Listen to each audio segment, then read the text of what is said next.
Hello everyone, I'm the champ, Tori Show, Tsimecha Tupemang. Welcome to the Impact Show. Welcome to the Impact Show.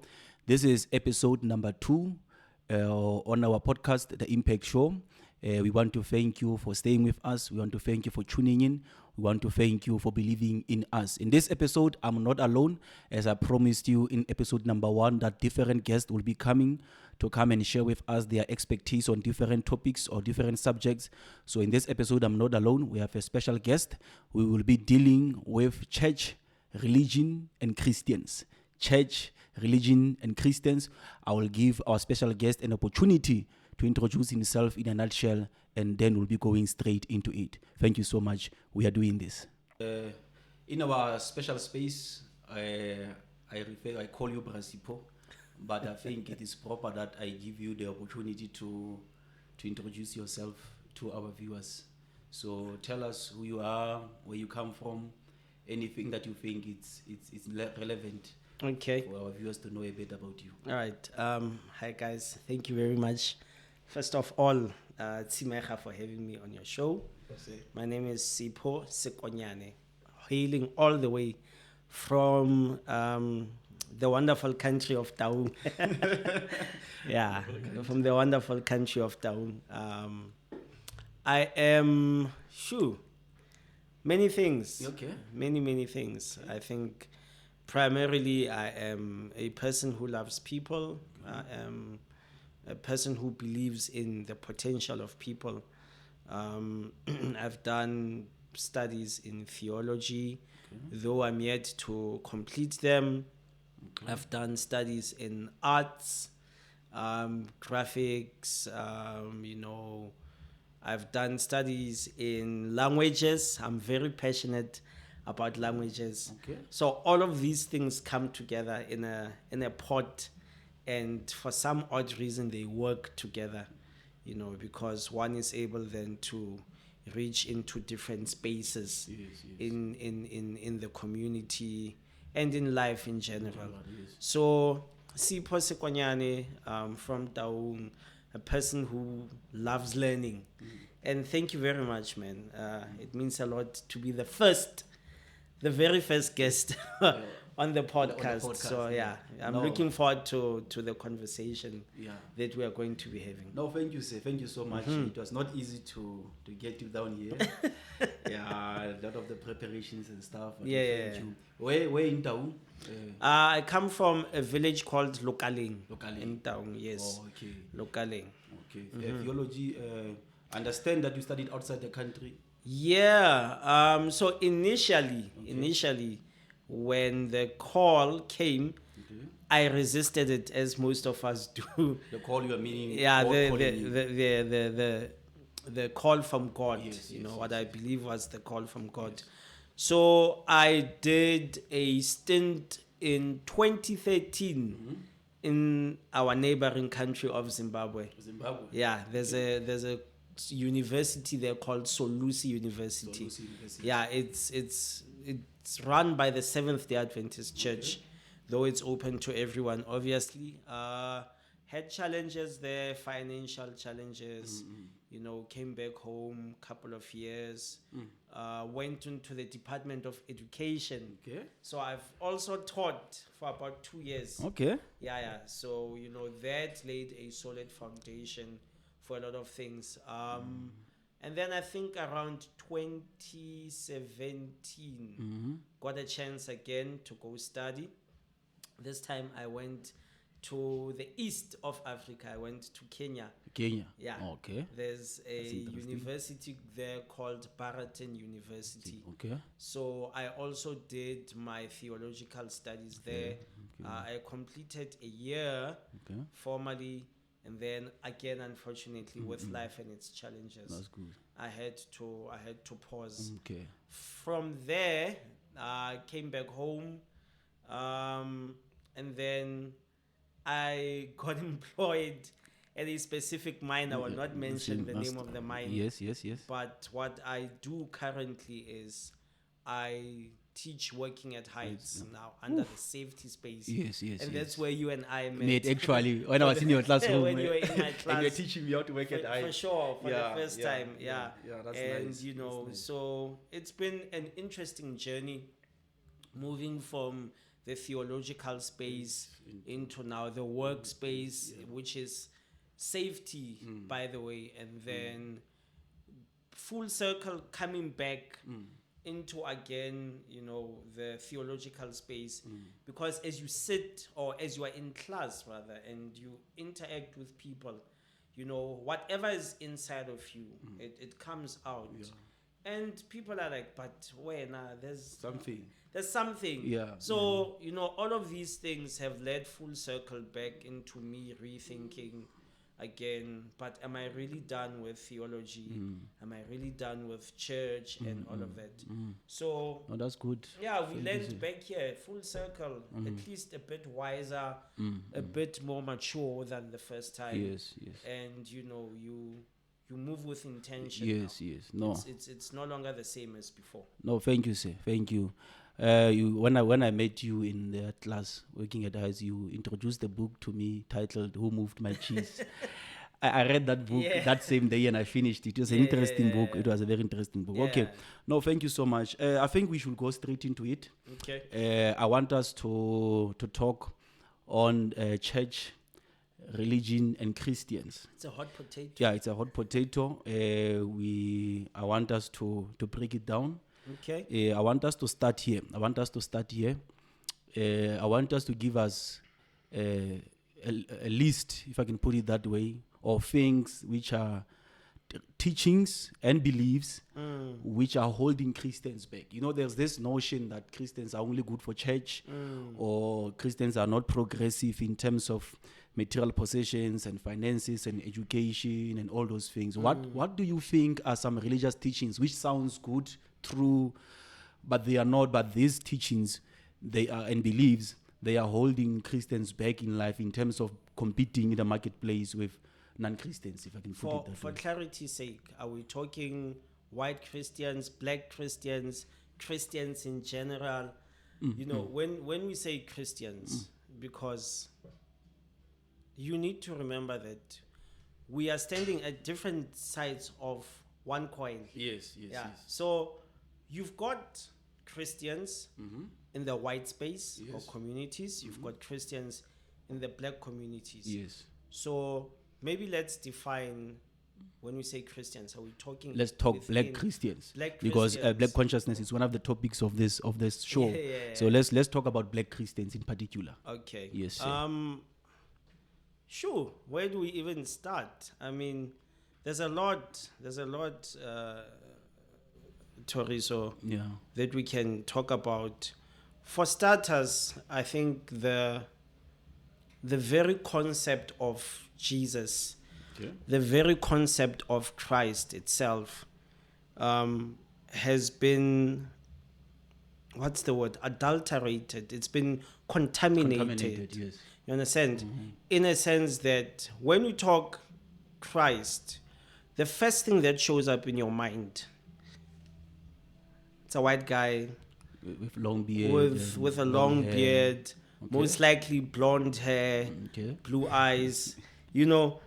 So wherever you go, even in the streets, we are talking, even in the streets, Let's talk. you see a white guy, Yeah. long hair, big beard. First thing that clicks, Jesus. And you know for a fact, Jesus is, long ascended into heaven. But that thing is so ingrained in us that it's become sort of a real life belief that when you see a white guy with those features, You he automatically identify you automatically identify him with Christ. And that's where we need to start to say, but who was he? Or really, what was his skin color? And how then does that relate to me today as a black Christian? Because by default, it means my body language. This is something I've noticed in this mine that I work at. Okay. The body language of black men around white men Totally as opposed to the body language of a black man around another black man. Totally different. Yeah, totally, completely different. Because you see, when a white man walks in, there's a mindset that switches on. You understand? To say, let me just behave myself a little bit. Let me humble myself. Just it's not a lot for some of us. Yes. For some people, it's a lot. I mean, you see it, and the guy becomes well behaved because there's an association of color to say the white guy is a little bit. So are you saying black in the black community having a picture of a white Jesus somewhere somehow affects subconsciously how black people think and how they perceive white and people how they today. relate to them? Is it not just perception, but how they actually relate to them in real life? You understand? Because let me tell you something interesting. Okay. I'm not sure if you know this. Okay. The word, what is the Xhosa or Zulu word for white person? Mlungu. Mlungu, yes. Yeah, we say mlungu. Yes. Ne? Now you go to Zimbabwe, and the same word mlungu is used for God. Okay. Something that probably you didn't know. Okay. No, I didn't know that. Mlungu. Here. It means a white man. It's a white man. Yeah. Jump the border. Mlungu. It means God. It means God. It's not the exclusive word for him. Okay. There's other words, but it's one of the words that you can use for God. Like you say Ramasedi, and all of those other things. So Mlungu becomes, so there's an association between Mlungu and God. You understand? I understand what you're saying. So by default, as we are in the southern region of the continent, it filters down. When somebody maybe migrates from Zim coming down here or whatever, there's always that connection to Mlungu and God. So in terms of now Christians and what is holding us back, it is what I would call the inferiority complex that we have as black people. There's a book, it was referred to me by Juan Joshua Mabonga. Okay. And the title of the book is called What is Wrong with Being Black? Okay. Yeah. There is this perception that our skin color, you are not good enough. You are inferior. Hence, everything that, we mention, cameras, TV, this, that, those are white people's things. If I can just interject, because I can see we are going to the second point. So, okay. Yeah, having a picture, like I'm just going to make an example. Hanging a picture of a white Jesus in the house, and you grow up looking at this picture, subconsciously, it reprograms you to identify white people with God. Yes. And it will express itself, or it will come out in your behavior when you meet them at school, when you meet them in the workplace. Definitely. Yeah. And beyond that, remember, Jesus is the savior. So it also sort of lends into that space of the white man is the savior. Yeah, okay. You understand? We understand because we as black people, in as much as we've got so much work to do to improve ourselves, but we are seen as not good enough. Not good enough. And unfortunately, many other examples that are currently happening now sort of reinforce that thought. That to say we are not good enough. We lack something.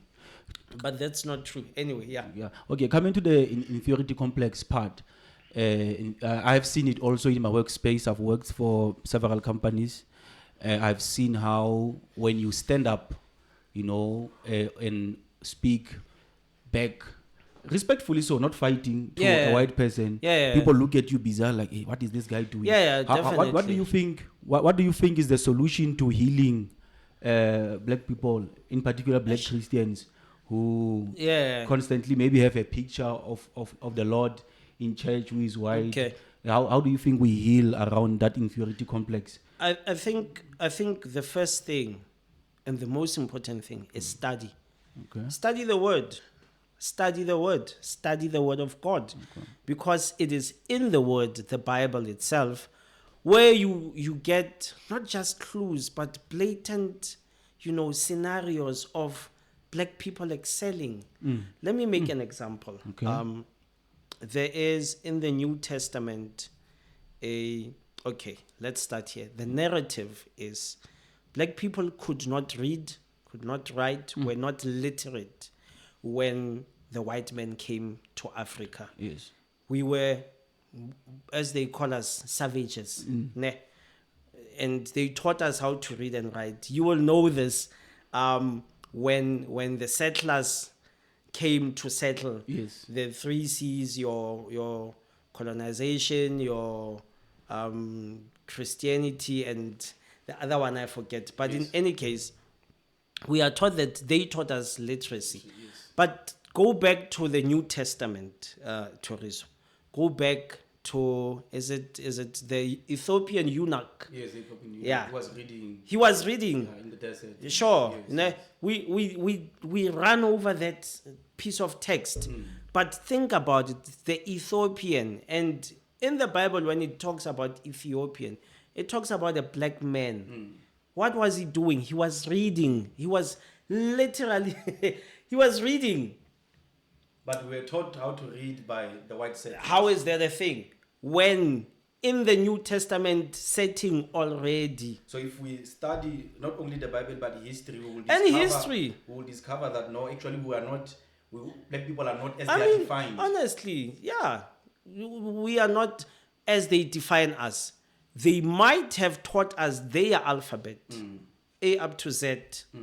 But it is not to say we did not have a system of writing, we did not have a system of reading. Yeah. You go back, Miss Utopia, you go back to Egypt itself. The Library of Alexandria. You understand? Yeah. You go back to Timbuktu or Timbuktu. In the cartoons when we grew up, when we were still growing up, they would say these Bugs Bunny cartoons to say, I will hit you so far you will land in Timbuktu. Okay. And the idea that was painted of Timbuktu was that it was this savage, no man's land. Yeah. You understand? You don't want to land where you don't want to be in because it's such a lost or a place of lostness. But upon studying and discovery, you also learn that apart from Egypt, there was another library in Timbuktu. They call it Timbuktu. Okay. And it was a big library with so many documents in the African continent, on the African continent. You understand? So to close that point, I would say firstly, we need to study. We need to understand who actually we are. We need to understand that the narrative that is being painted by the settler, our history does not begin there. Oh, okay. It goes much further back, and it, like any other precious thing, you won't find it on the surface. You need to dig deeper. I remember when I was at the Bible College, I think it was the year 2018, when there was some, I'm just saying to passing, xenophobic attacks in I think it was Joburg. Yeah. And then there was a picture where people were looting in the streets, robbing shops and what. And there was a guy selling books there. No one touched him. Yeah. No one touched that guy. No one took a book from and that guy. And we're talking black people. Black people. It was black. It was like, yo, that's interesting. But anyway, going forward. That's sad. What do you think is some of the religious teachings and beliefs that keeps us poor, that keeps Christians poor? Ish. That some of the beliefs, some of the teachings that affect us in as far as being poor, because you'll find sayings like the love of money is the root of all evil. Like this time you want money, you need it, but on the other side there's that rejection of it subconsciously. I think the first thing, or one of the things that are keeping us poor, is to equate poverty to holiness. Okay. The poorer you are seen to be holier. You know, there's that verse where Christ says it would be better it would be easier for a camel, for a rich man to go through, or for a camel to go through the eye of the needle than a rich man to do that.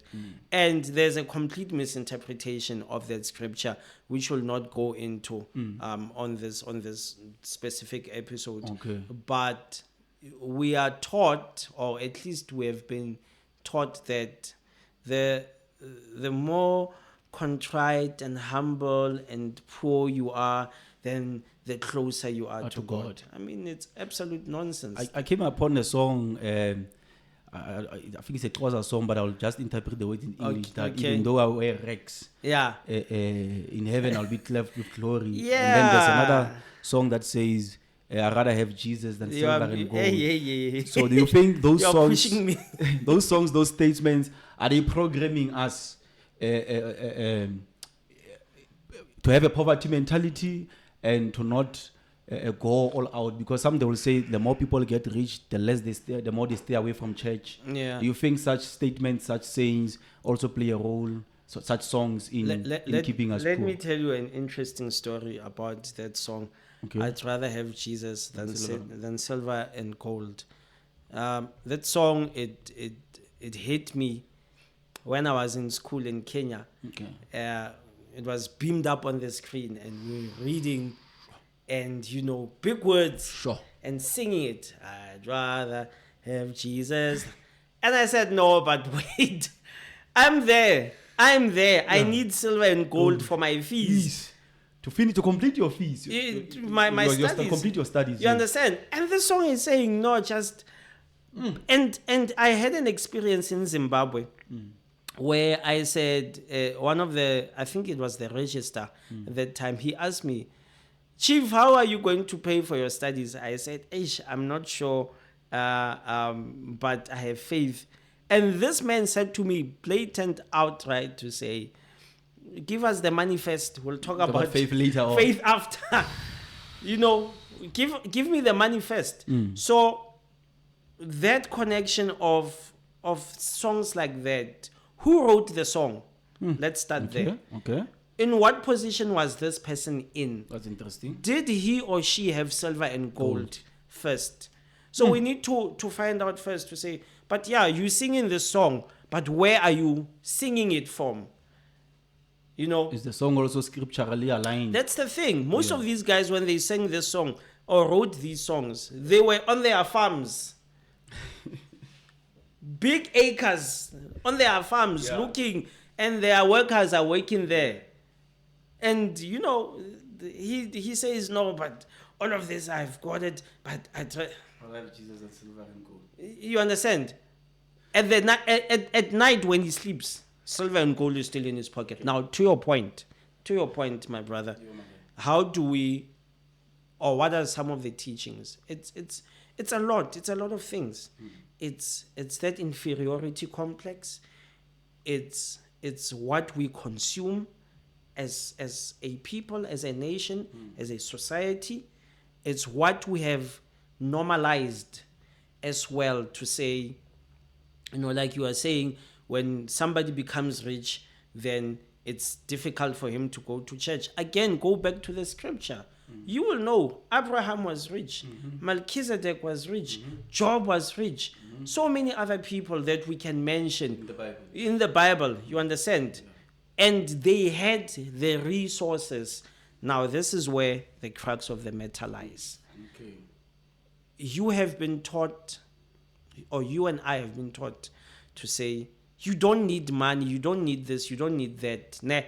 But the society that we come from demands of me and you to have money, to have the right resources, so that we can help those who are in need. Now, all of that, unfortunately, is always tied back to race in one way or another. Okay. Unfortunately, I don't want to sound like I'm pushing this race agenda, but unfortunately, it always ties back to that, to say, you must read what Steve Biko writes in his book, I Write What I Like. He says categorically that a black minister and a white minister cannot speak on the same issues. Okay. They cannot. It's not possible. Because a white minister speaks from his side of the fence. Yes. Gated community, electric fence, what. The black minister speaks from this side of the fence. There's barely a fence. Let's start to begin with. To begin with. Yeah. There's barely a fence. If it's there, it's easy to jump over it. You understand? Yeah. So the needs of the black man or the black Christian and the white Christian are not the same. So we need to say, as a people, we need the resources. So we must not be afraid of money. We are afraid of money. That's why when you were growing up, when I was growing up, when you were growing up, you were told, it's a parcel. Yeah. Go to Memamang.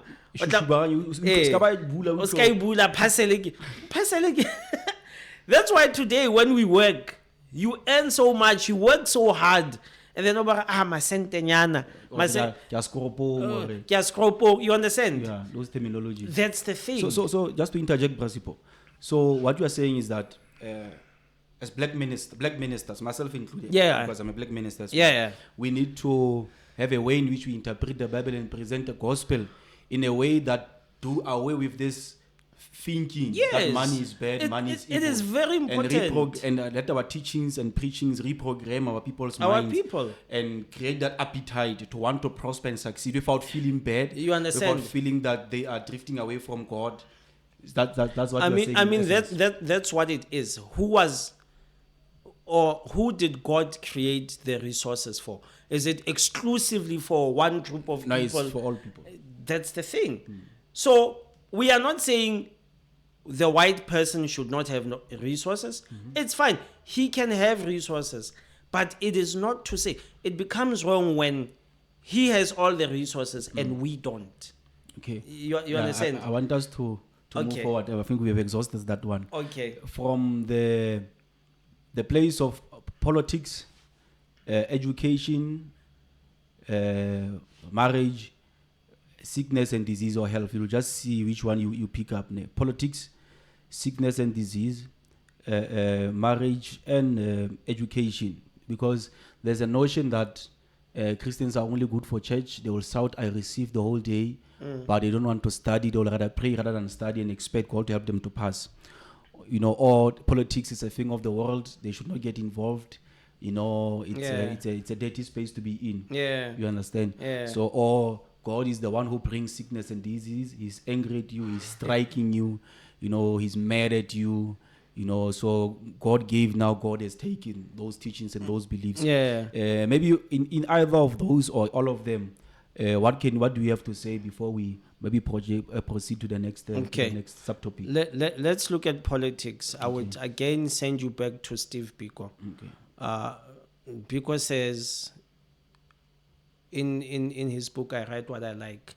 I think that's from page 52, so forth. The last line that he writes in the chapter, he says, I would remind my black ministers that God is not in the habit of coming down from heaven to earth to do for people what they can do for themselves. Okay.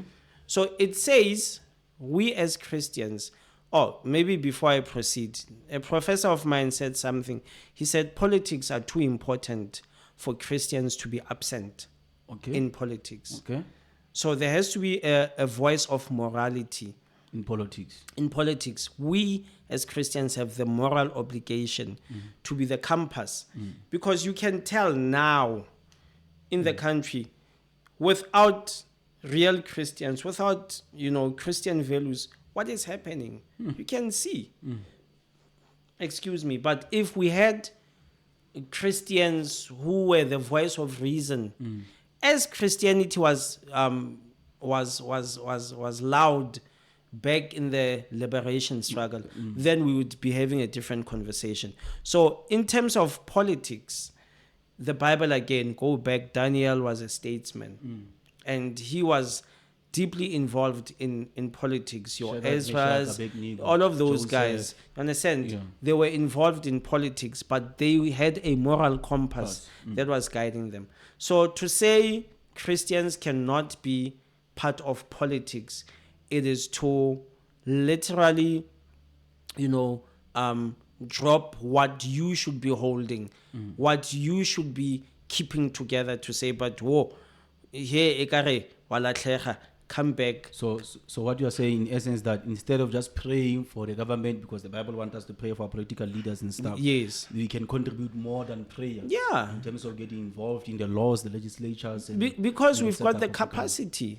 We are, imagine you are a well-educated person who is a Christian, but the person who is leading you has way less capacity than you, and you choose not to get involved.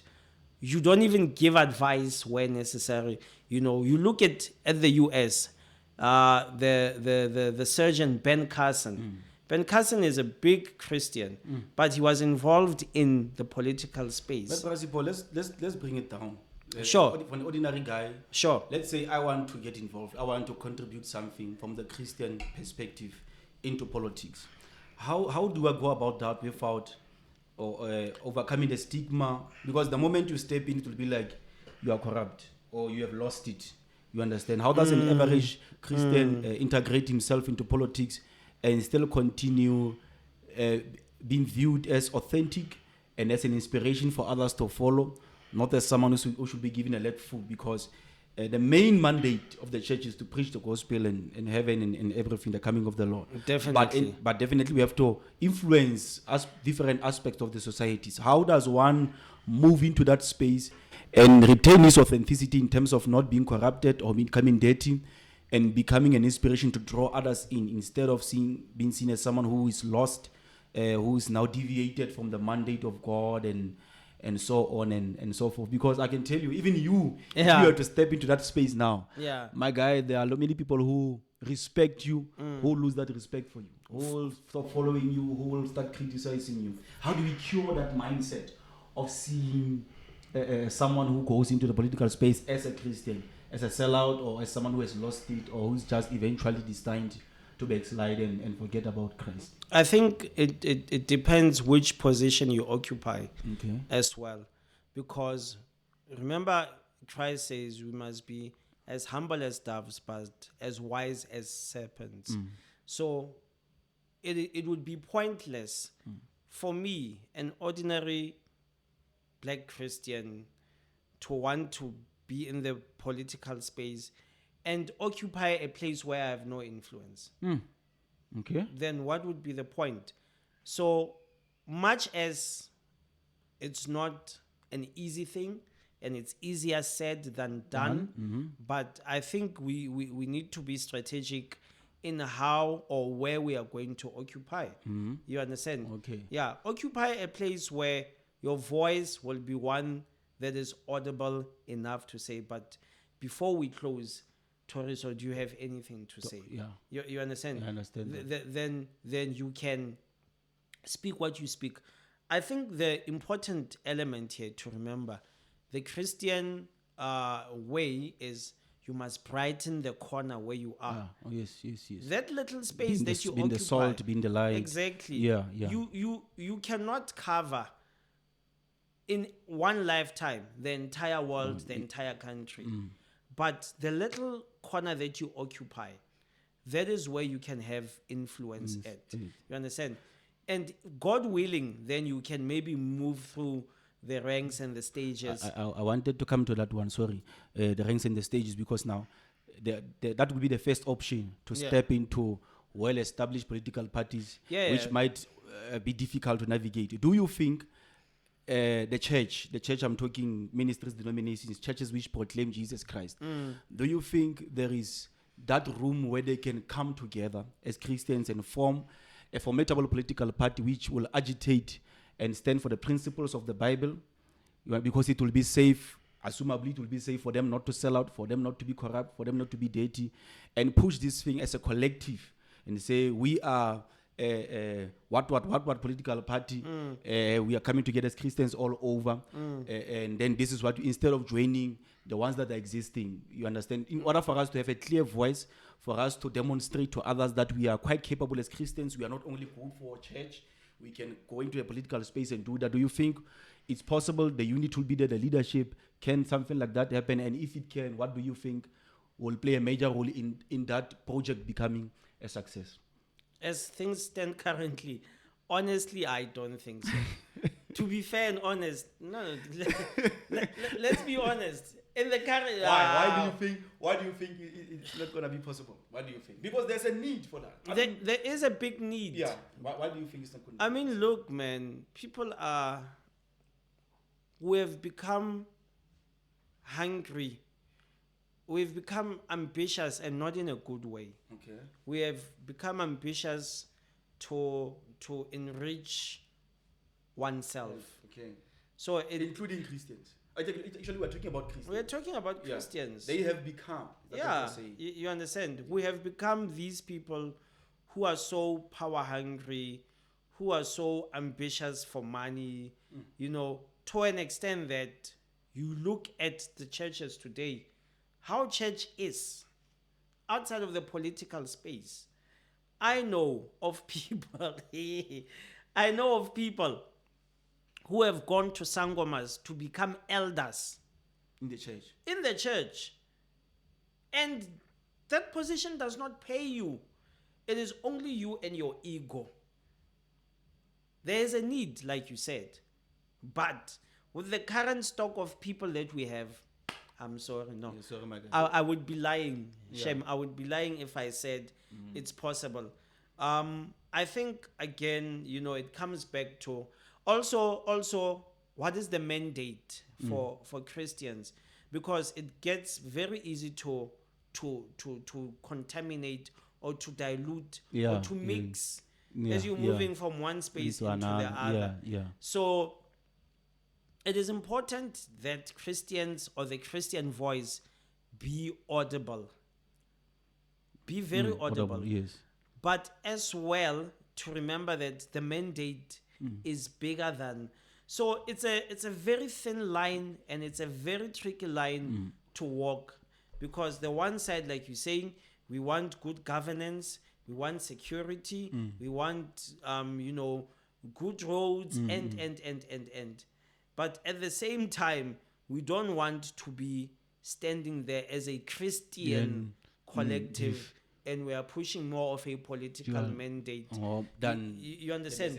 So I would say, maybe in conclusion, it is important to have key people in those positions, in those strategic positions. Okay. Have people who have a good moral compass, a good Christian compass, that in as much as na as Sipho, one man, occupying this position, but my background is such that I am not contaminated, I'm not corrupt, and what I push is for the betterment of. Okay. You understand what I'm saying? For sure. Then in that case, or in that sense, as I go home from my position at the office and I join my fellow church members, I can worship in truth and in spirit, because I know I have done the best that I can do.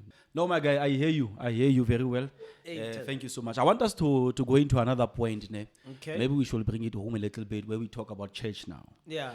There are, and let me define it maybe a little bit. Church, I'm talking about every Christian church planted in any community. Okay. What is called a ministry, or it's a denomination. But there are so many churches out there today. Yeah. So many churches out there today in so many communities. Yeah.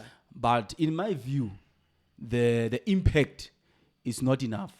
The ability to influence the community in which the church is planted, transform and change and touch lives. Let's start here. The issue of power in the church. You look at the church in the New Testament, from the book of Acts, how powerful the church was. The lame, the blind could see, all those kind of things. What do you think is the cause for the absence of that power in the church today, and how do you think we can emulate what the early church did in terms of the demonstration of God's power in churches?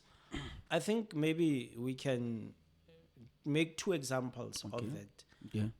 The first one, going back to the book you're mentioning, Acts, Yeah. chapter 2. Remember, the Holy Ghost was promised under one condition, when they are all in one accord. Yes. That is the condition that the Spirit of God was promised to flow down under, or when they are in one accord. So it begs the question: are we in one accord? That's number one. Ne? They had an agenda. Do we have an agenda as churches? Today. As a collective. As a collective. Yeah. Not just as someone who's in the corner doing his own business. No, not just, that thing of there's many churches. I think officially on record, there's about 35,000 Christian churches Where? in the world. Sure. 35,000. 35,000. 35. How many religions of Islam are there? One. Buddhism, one. Judaism, one. There might be maybe little sects. Yeah. Within just the within, religion, yeah. You understand? Yeah. But for the most part, it's one. 35,000 churches. That is the ones that are documented. The ones that are documented, yeah. Not the smaller Yeah, ones ones, by the yeah, corner yeah. and you understand? So that on its own tells you our agenda is not one. We are so splintered because between me and you and him and so ever, we've got different interpretations of the text, and therefore we've got different applications of the text. And different preferences and mandates. Different mandates. Yeah. Because the application will then inform what is the mandate, what is the function of the text. There's a scripture where Jesus says, by this will the world know that you are my disciples when you love one another. Yes. Which means you are expecting these guys, the 12 apostles and other disciples, And to other be dis- united and work together and move forward. exactly. Why do you think it's so difficult, man? And it's interesting because you are talking black churches here. Why do you think it's so difficult for that degree of unity where we might not agree to the letter with everything, but there is a point where we agree enough to be able to ultimately, the main thing is the gospel of the Lord Jesus Christ. What do you think is the real issue, or how can we resolve that? Because if we were to be, it will be a force to be reckoned with, in all honesty. We would be unstoppable. Apostle Mamman there in Sweden, Bishop Mamman in Mutibistad, and Prophet Mamman in Tineng. And we are able to work together and unite those great men of God who are great in their own spaces, coming together. Not always together, but coming together for a particular mandate will do wonders. What is the problem? I think maybe that is part of the bigger picture. That is a small portion in the bigger picture, because there's this book that I read some time ago. I couldn't finish it. Big book, very big, 400 pages. The Destruction of African Civilization. Okay. Or the Destruction of Africa, something like that. And one of the things that book highlights, outside of external forces, colonialists and whatever else, it's us as a people. We are too egoistic, too much ego. So I want to stand in my own right. Shine alone and shine alone. You understand? Yeah. But we have lost the art and the mind of collaboration. That's the word I'm looking for. Yeah. Because collaboration means we go far. We go far. When one is tired, the other takes over. You understand? Moses and Aaron, and Joshua rather. So that is one thing that is killing us. So as black Christians, we lack the skill to collaborate. Because if we could collaborate, like you are saying, we would be a force to be reckoned with. So that's one of the things that hinders the church to have an impact in our world today. The lack of unity, the lack of collaboration amongst different churches and ministries. Let me make a simple example for you, my brother. If I wanted to hit you and I used my finger like this, I won't feel a thing, man. But if I were to clench my fist, Definitely. all of my hand You're talking impact now. then we're now talking talk about the impact. show. the impact of one finger. Yeah, versus is nothing compared to this impact. you understand? Because now there's a lot. There's unity, yes, and there's strength So there. the impact is going to be too much. For sure. For sure. My guy. And we are missing this. It's there every day. It's there. I drove from Bloemfontein some years ago. Bloemfontein going home. So it's Bloemfontein, Kimberley, and then Taung. That's the road I used. Okay. There is I'm not sure what it is. It's sort of a union for farmers. Okay. Ne? For farmers, right from Bloemfontein, driving all the way, you would see at every farm gate, it's this union's logo and the name and the couple's name and surname. From Bloemfontein to Kimberley, probably up until halfway to Taung. And I did some research. It's one union representing people who most likely have never met each other.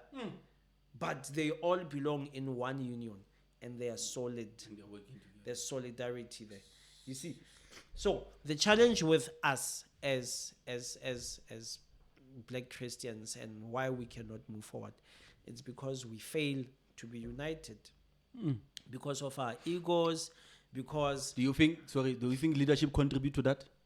In what sense? Leadership, church leaders, do you think they contribute to ordinary church members not being united and working together? Yeah, I mean, look, at the end of the day, I think this is the challenge. We place man above mission. Okay. That's why we fail. If we were to place mission above man, so the agenda is one.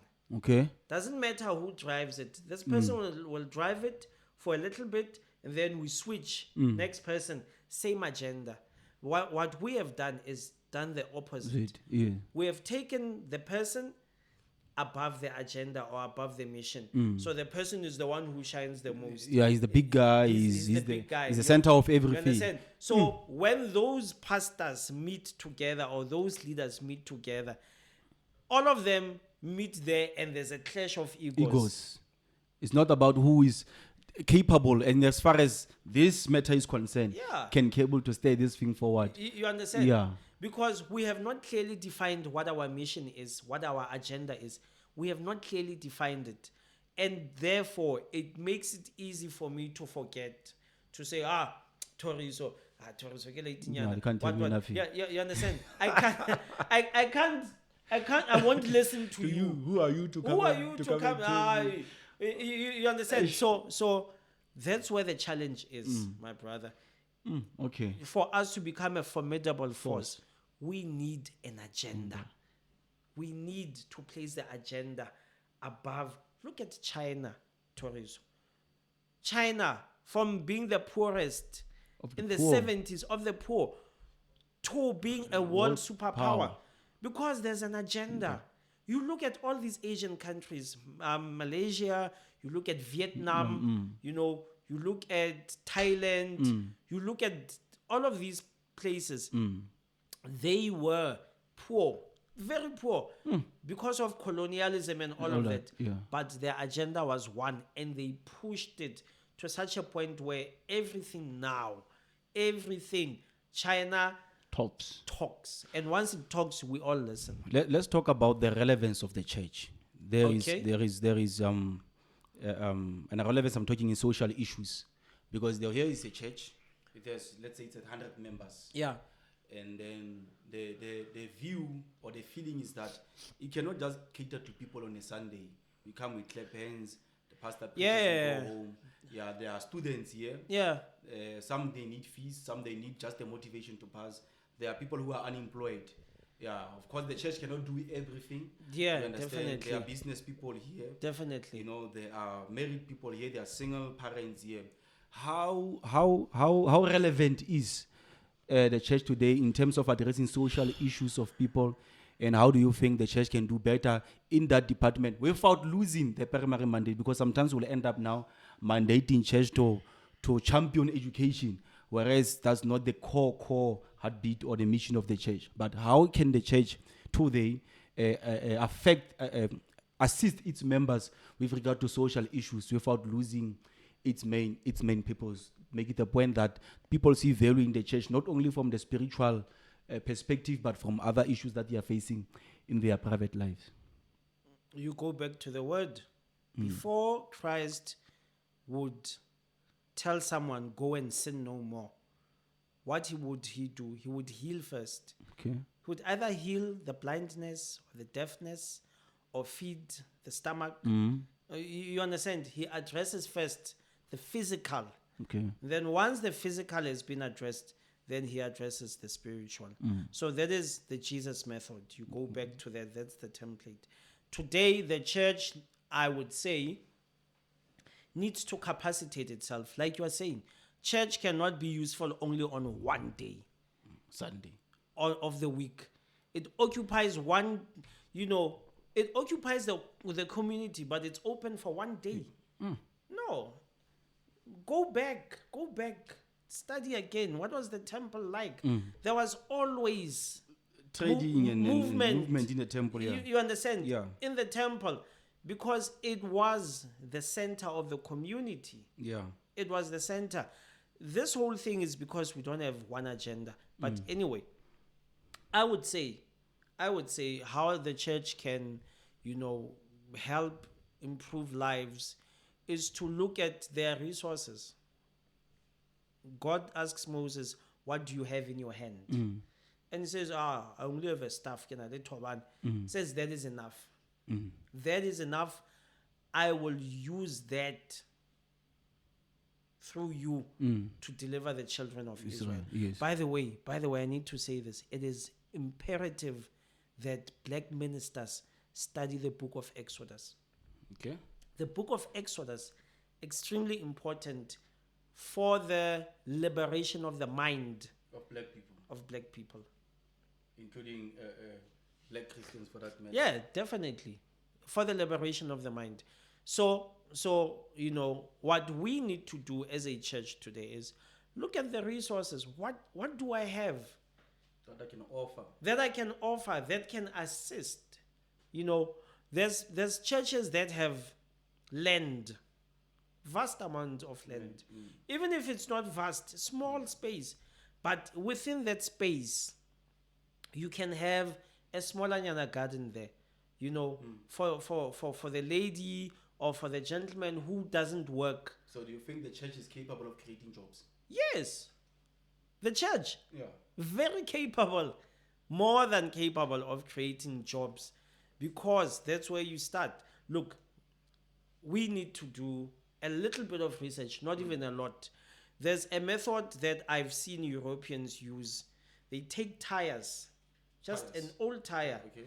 Old tire, maybe they will line them up. There will be 6 of them this side, 6 this side. They put soil in it, in the tire. Yeah. They plant inside the soil, the seed in the soil, and the tire becomes that barrier. But whatever grows there, they take off that produce. Either they eat it or they sell it. And they've got concrete.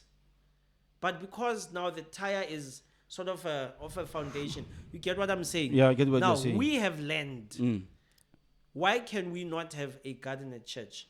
What makes it impossible? Tell me. What makes it impossible? How do we move from that principle? Because the church has been occupied for a long time with the spiritual side of things, and not being too harsh, but that is perhaps what we have inherited from those who were before us in terms of the religious thinking and all those things, the worldly things about being that. How do we transition? How do we move from that paradigm shift? Where you know what, actually we can do more than sermons and teachings and fastings and what. And how do we switch from that thinking and step into that space where we start doing a little bit of this, a little bit of that, and before we know it, the church is relevant to the needs of the community. I want to read something for you here. Okay. From one of my favorite authors, Steve Biko. Okay. And this is that chapter where it's titled "The Church as Seen Through the Eyes of a Layman," something like that. Okay. He says here, the second area in which we must focus our attention is a thorough understanding of what many people have hitherto scorned, namely black theology. Ne? There is a truth in the statement that many people can say one thing differently because they look at it from different angles. Okay.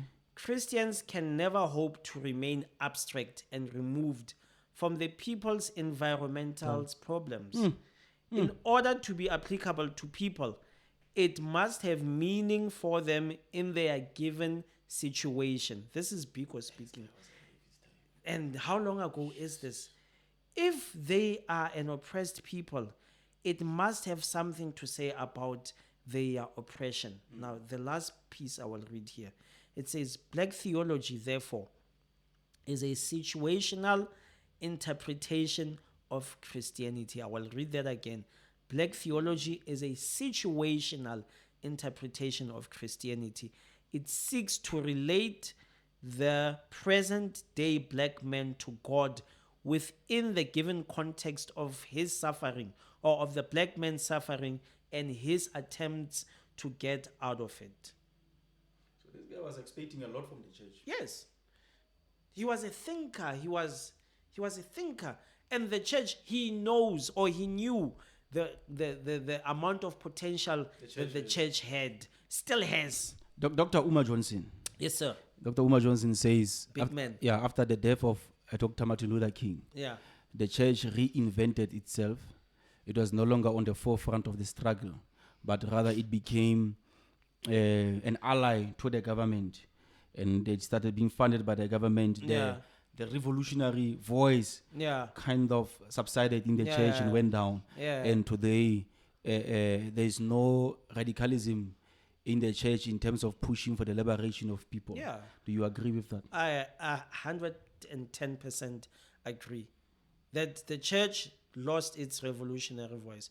Look, Christ was revolutionary. Let's start there.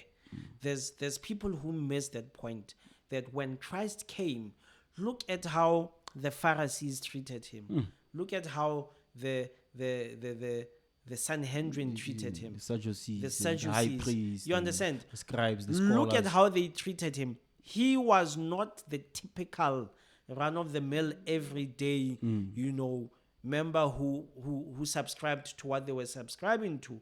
He did the very opposite of what they were used to.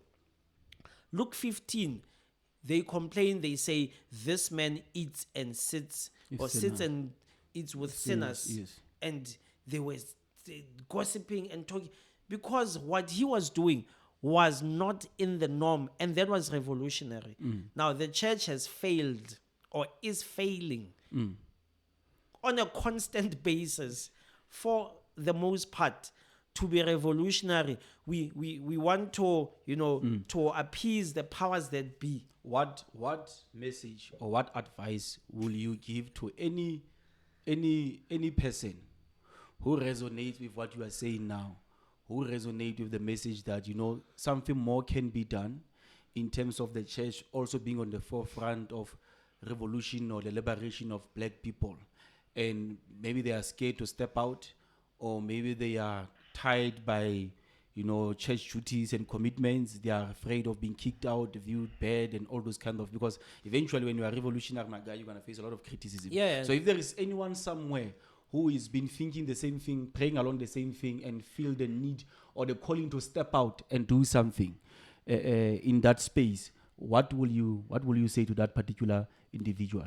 Hey, that's a heavy one. It's a heavy one. But look, I would think one must follow their purpose. Okay. Church has a purpose, but it is the people in church who push the agenda and the purpose of the church. Okay. You understand? But within our own spaces, again, go back to the word. There was a lady in the New Testament, Dorcas. One lady. And Dorcas was making a difference wherever she was. So my advice to you out there would be that look at what God has planted in your heart. What do you know your purpose to be? and follow that purpose. Because in as much as church is important, unfortunately, church has now been, like you said, it's funded by this person, it's funded, and therefore there's red tapes everywhere. There's legalities everywhere. Without really, scorning or undermining the church. At the end of the day, who said this? Which prophet? Was it Jeremiah who said the word of God was like fire in my bones? Yes, burning in my bones. Burning in my Yeah, bones. yeah. Some of you out there is fire burning in you, and you take it to the church, and they keep saying, let's table it for the next meeting. Let's table it up until the fire dies. I would say go out there, follow the purpose, implement it. God is on your side. Remember, I need to say this. Remember, God is not a member of your church. Okay. He's neither Adventist. He's not full gospel member. God is above and beyond all churches. Yes. That's the other mistake we make. We want to think God subscribes to the member to the church. God is not a member of your church. God is God, and He will always remain above God. Let's talk the church rather on the same on the same line. Yeah. What can you say to our pastors who are struggling? My guy, I'm not here to play games. This show is for answers. Pastors who are struggling with this concept, that we have been talking about, who are struggling in terms of being open to this idea that we are talking about of church being relevant and moving into spaces of also society, and who maybe see it as just a diversion, something that is not important, but perhaps not to criticize them, but perhaps to help them to see it as you see it, because I can see you are very convicted about the issue, but sometimes that's why God will say, Jeremiah, what do you see? Sometimes you don't see it, and they've been doing church this way for a very long time, and they have been a light in the community, a voice in the community, have done exceptionally well. But as the world evolves, there is space for the church to evolve without losing its substance. So what can you say to the churches, to the pastors, prophets and apostles, to in terms of this wave or this need to occupy this space, or how to handle that particular individual who will be rising and saying, this is what is burning in my heart, I feel I must occupy this space, and but I still need you as a father or as someone who's going to guide me? I would refer all of the men of God to the book of Revelation. I think the angel was writing to the church of Laodicea. If I'm not mistaken, I might be wrong, but there's a scripture that talks about remembering the first love. That is the platform. That is the launch pad. Remember the first love. And what was the first love? Service. That is what we are called for as ministers. That word, to minister, in fact, you are. It means you roll your sleeves, you get your hands dirty. In service. You service, you minister for people. Now, unfortunately, we have come to a point where pastors are celebrities, pastors are rock stars. He knows that all he needs to do is just wave a hand and people go crazy. That is not the first love. Go back. You do know that some are going to criticize you for that. It's fine. It's okay, but it's what it is. Okay.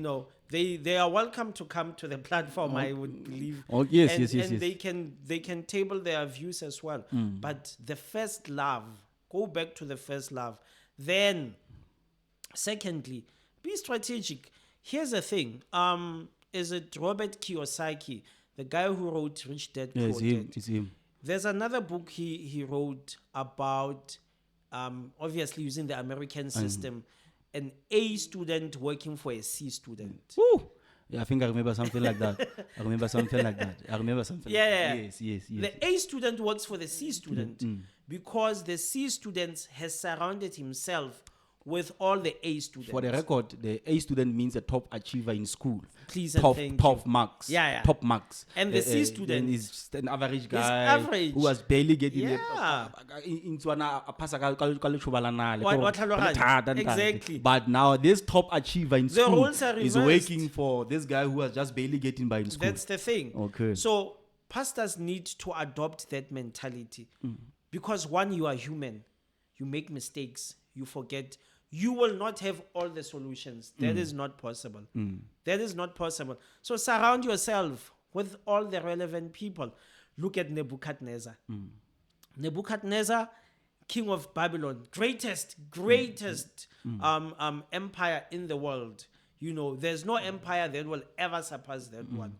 And the people who were around him, his assistants, his advisors, were people who were learned more than him. He knew, but they had to go to school to be his assistants. And he surrounded himself with them. That is why in chapter 5, where you get Mene Tekel Ufarasin, you find that Mene Tekel is written on the wall, and they had to go and call Daniel To interpret. as an old man to come and interpret, because they strategically placed him in a position to say, this man is wise. He needs to be here. So our pastors need to know that, one, ego is not going to get them anywhere. Definitely. Two, there's nothing wrong in saying, I don't know. I'm not an expert, but I've got someone who can. That's how In that space. Yeah, that's how the so-called worldly people, non-Christians, run their businesses. He says, no, I'm not an accountant. But I'll find someone. Yeah, there's an accountant. I hired you for this specific thing. Deal with this thing. Deal with this thing, or give the answers. So pastors need also to say, I've got this person. He occupies this position. He is the one who can give you further information on that. And in that sense, the pastor as the spearhead, then is able to push forward the agenda that he wants. Thank you. You are going to you are closing now. Okay. You are going to advise few people that I'll bring up, few groups that I'll bring up. Okay. What can you say to someone who is aspiring now? You have been to the Bible College, you have been to Zimbabwe, you have been in this space for a long time. What can you say? What can you advise someone who feels the calling to start a church as a black person in a black community in this day and age? What can you say to that particular person? What can you advise to them? What can you caution them about? To start a church. Someone who wants to, he really feels like, you know what, or she really feels like, I'm called, God wants me to start a church, plant it somewhere in this day and age. What advice can you give that person, or what can you caution them with? What can you say to that particular individual as we are wrapping it up now? I would say the word.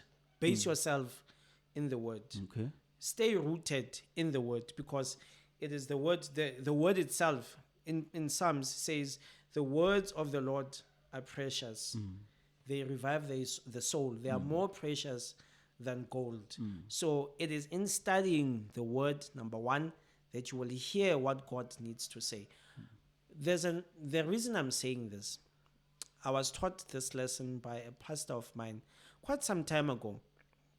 He was speaking of pastors who are up and coming. Okay. And you are up and coming as a pastor, you open the church, or maybe you are elected as the local pastor of a specific church.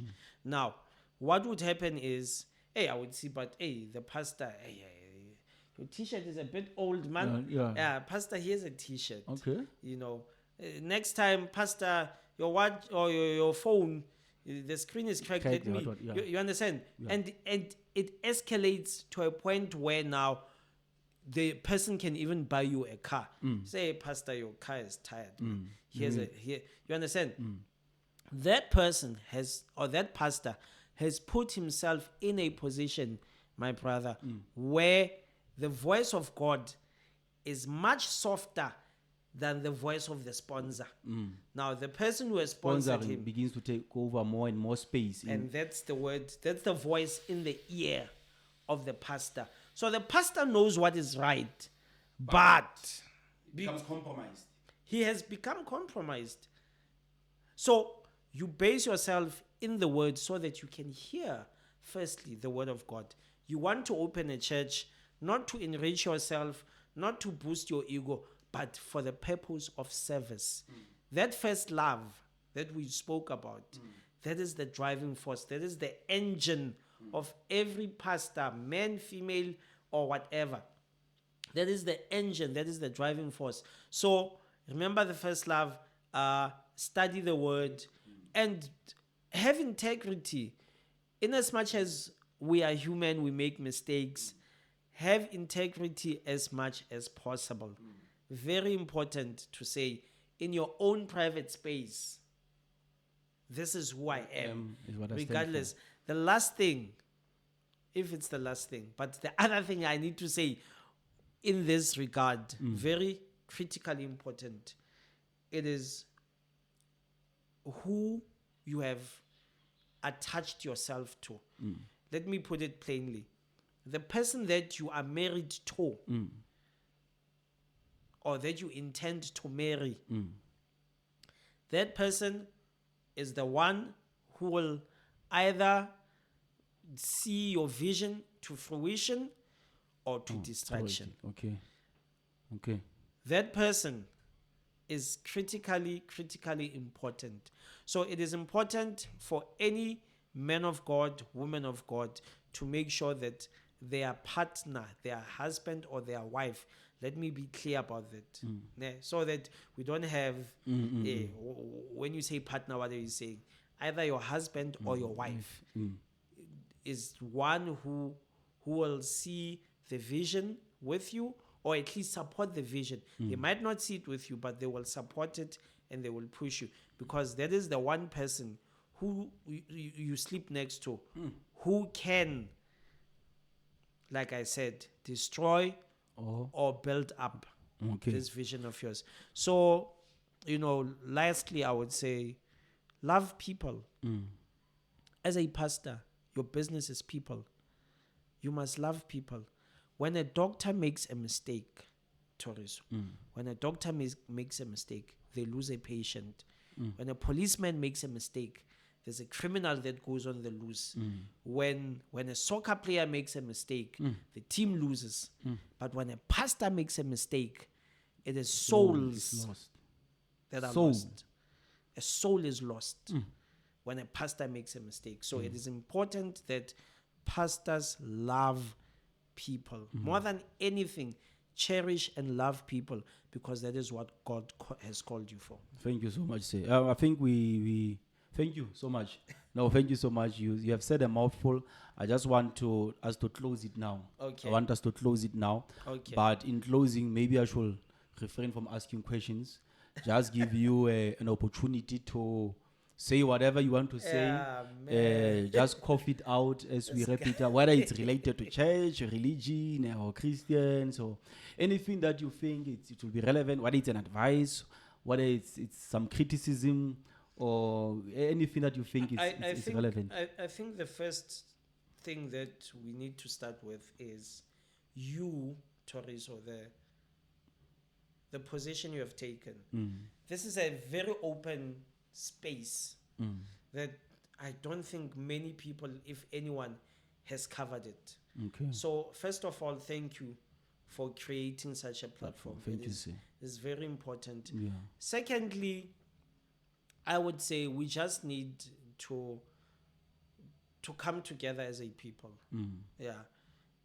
I put on my Facebook status that I am now questioning the validity of our sanity as a people. I will not say or give context as to why. I will not. But, it was very surprising how you have been freed from one thing and you want to go back to it again. Yeah. It's crazy how... I hear you. You know what you're talking about. It's crazy how that happens. So I would say, let's just have a mandate, have a mission, have an agenda. Will you be part of that mission and mandate if you are invited? Yes, sir. No, my hands are ready. Yeah. I've already started. Just a quick one. I'm not sure if you'll allow me to say this, Yeah, no. but just yesterday we had our first meeting with a group of young men that I identified sometime last year, and I said, there is a gap in the ages between 13 and 19, and this group of young men, of boys, is not monitored. Nobody really is looking at them. Those who see them, think they are still children. They see themselves as grown. They are no longer kids. So it's a very tricky age to be around. So yesterday already, we had our first meeting, and what we are teaching is excellence. That is the first thing that we ingrained in them, that everything that we do from now on, we must do it in an excellent manner. So that is me starting my part, but it is not to say I'm one-dimensional. I'm very dynamic. If you need me to be there, I will be there. If someone is watching this show and he says, Torisho, connect me with that guy. It's okay. I can connect them to you. Definitely. Okay, my guy. Definitely. And then lastly, I would say, let's love one another. As people. We must have real empathy for each other. When you see someone, because we are now living in an age where social media has desensitized us. Everything is about trending. And the care and the love have really diminished. Yes. Yeah, we must love one another. We must not lose the spirit of Ubuntu. We must continue being a community. Yeah. No. My guy, thank you so much. you, Ladies and sir. gentlemen, that was Mr Sipho. Episode number 2, our first ever guest to grace us with his presence. We thank you so much. Remember, we are on YouTube at Torisho Tsimera 6033, TikTok, The Impact Show, Facebook, Torisho Tsimera, Instagram, Torisho Tsimera. Looking forward to more and more episodes. Thank you so much. See you next time. Thank you.